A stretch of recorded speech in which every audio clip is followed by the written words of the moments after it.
Visual पे देखिए कि किस तरह से पुलिस घुस गई है पटेल छात्रावास में।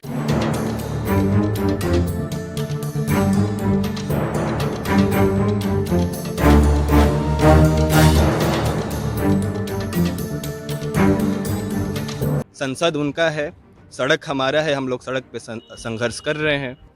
तस्वीरें दिखा रहे हैं लगातार भिकना पहाड़ी से कि किस प्रकार से पत्थरबाजी किया जा रहा है पुलिस बल पर, लगातार पत्थरबाजी। ये सब रेड वेड से पटना विश्वविद्यालय कभी नहीं डरा है।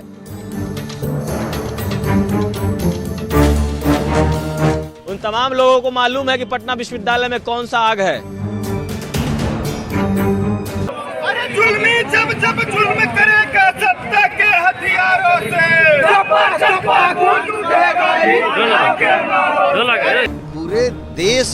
पूरे देश से रिस्पांस आ रहा है। हम लोग आग लगा देंगे अगर दोबारा ऐसी घटना हुई। उस आग को भड़काने की कोशिश ना करे। और सरकार को ये चेतावनी है कि अब समझ बूझकर कार्रवाई करे। इस देश की सत्ता ने जब जब ललकारा है, पटेल छात्रावास से एक बुलंद आवाज आई है। हम लोग फिर से उसको दोहराएंगे। हम लोग डरने वाले नहीं हैं। सरफरोशी की तमन्ना अब हमारे दिल में है।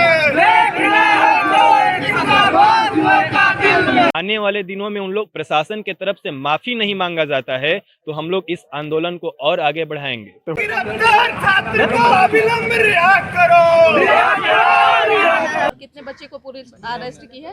अभी हॉस्टल के नाम से एफआईआर हुआ है। पुलिस के द्वारा कहा गया है कि अभी इन्वेस्टिगेट होगा। इन्वेस्टिगेट करके चिन्हित किया जाएगा कि कौन कौन बच्चे इन्वॉल्व थे। और हम इसका स्वागत करते हैं कि अगर हमारे हॉस्टल से के बच्चे अगर पत्थरबाजी किए हैं तो बेहिचक उसको पकड़ा जाए, उनको अरेस्ट किया जाए। लेकिन अगर हमारा बच्चा इन्वॉल्व नहीं हुआ तो हम खुद प्रशासन के ऊपर जा करके उनके अगेंस्ट में एफआईआर करेंगे, मानहानि का केस दर्ज करेंगे कि आप हमारे बैनर को इस तरीके से बदनाम क्यों कर रहे हैं पब्लिक डोमेन में। गिरफ्तार छात्रों पे मुकदमा वापस लो, वापस लो। केंद्र सरकार होश में आओ। 25 तारीख को जो भिकना पहाड़ी में हुआ, रोड़ेबाजी हुई, पत्थरबाजी हुई, उनमें से कहीं न कहीं प्रशासन का ये अंदेशा था कि पटेल छात्रावास का कहीं न कहीं रोल रहा होगा, क्योंकि पटेल छात्रावास के बगैर पटना में इसी प्रकार का छात्र कोई भी आंदोलन करता है तो कहीं न कहीं पटेल छात्रावास का सहयोग होगा। हम अभी पटेल छात्रावास के छात्रों से ही बात करेंगे। क्या नाम हुआ सर? मेरा तो अंबुज पटेल नाम हुआ। अच्छा, 25 तारीख का नज़ारा क्या था? उस वक्त पुलिस भी आई थी पटेल छात्रावास में, क्या हुआ था पूरा बात?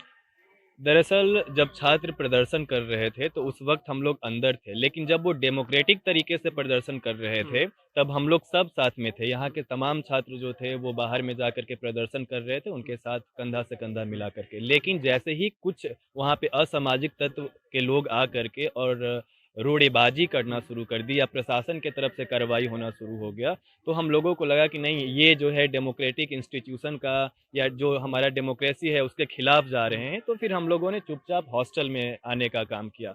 लेकिन प्रशासन को यह लगा कि बगल में इतना एक चर्चित छात्रावास है और किसी का इतना हिम्मत नहीं होगा कि प्रशासन के खिलाफ इस तरीके से अगर कोई लड़ रहा है तो इसके पीछे कहीं ना कहीं पटना विश्वविद्यालय के छात्र होंगे और पटेल छात्रावास के छात्र होंगे। और इसी शक से जो है, जब सब चीज़ चल रहा था, हम लोग तो गेट के अंदर थे, प्रशासन के लोग आते हैं करीब 200-300 के संख्या में। उस समय जिले का सिटी एसपी थे, डीएसपी थे, मजिस्ट्रेट थे, तमाम तरीके के जो अधिकारी थे आए और वो धमकी भरे शब्दों में बात करना शुरू किए कि तुम लोगों को समझ में नहीं आ रहा है, अंदर कर देंगे, तुम तड़ाक करके बात किए। आज तक हम भी इतना दिन रहे इस हॉस्टल में, आज तक किसी प्रशासन का हिम्मत नहीं होता है, जब भी बात करता है तो वो रेस्पेक्ट के साथ बात करता है। और हम लोग खुद सपोर्ट करते हैं कि अगर इस हॉस्टल का बच्चा कुछ इलीगल काम किया है, अनडेमोक्रेटिक काम किया है, हम लोग सपोर्ट करेंगे, आप उसको गिरफ्तार कीजिए। लेकिन बिना किसी इन्वेस्टिगेशन के इस तरीके से बर्ताव किए तो हम लोग को इस बात का दुख है। और दुख ऐसा है कि अगर आने वाले दिनों में उन लोग प्रशासन के तरफ से माफी नहीं मांगा जाता है तो हम लोग इस आंदोलन को और आगे बढ़ाएंगे।